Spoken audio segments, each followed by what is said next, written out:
वो मेरी शर्त ये है कि आप अपने लोगों को जोड़ो, और जो लोग ग्रुप को छोड़ के भागें उनसे 30 दिन तक जी, बात नहीं करना है। बराबर। तो उसके पीछे क्या लॉजिक है वो मैं आपको समझाना चाहूँगा। क्योंकि ये लोग इतने विद्वान हैं कि ये आपको और जी, मैथिलीशरण गुप्त को भी कंफ्यूज करने की क्षमता रखते हैं। बराबर। तो मेरा सोचना ये है कि इतने विद्वानों को कंफ्यूज करने का मौका नहीं देना है।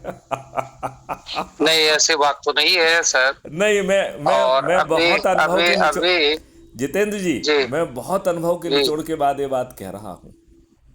हाँ मैं हाँ, बहुत ये अथॉरिटी मैं के आपको, साथ, हाँ।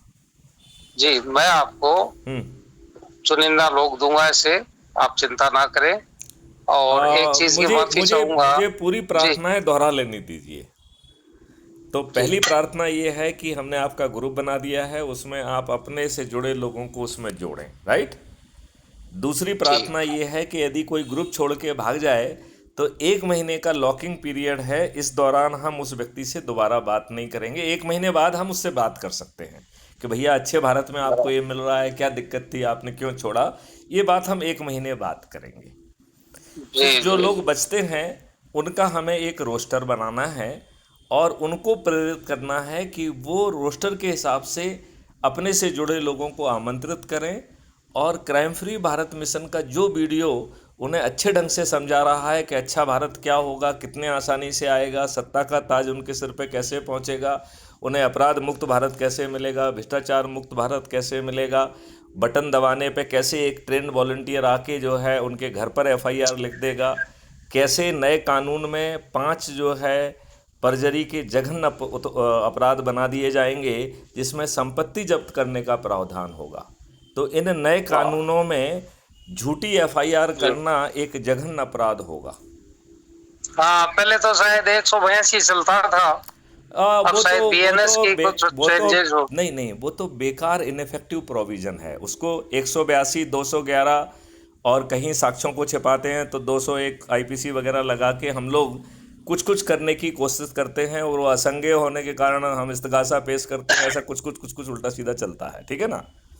तो हम बड़े स्पष्ट नियम कानून ला सकते हैं कि झूठी जी, एफआईआर दर्ज करना, झूठे कथन देना, पुलिस के जी, द्वारा एफआईआर की तायद करते हुए अपने मन से झूठे कथन लिख लेना, जी, एफआईआर से तायद करते हुए झूठी विवेचना करना, और विद्वान जी, वकीलों के द्वारा लाखों की फीस लेकर झूठी बहस करके निर्दोषों हाँ, को दोषी सिद्ध करने की जो कवायद करते हैं, उस ये जो है कायदे की बात है।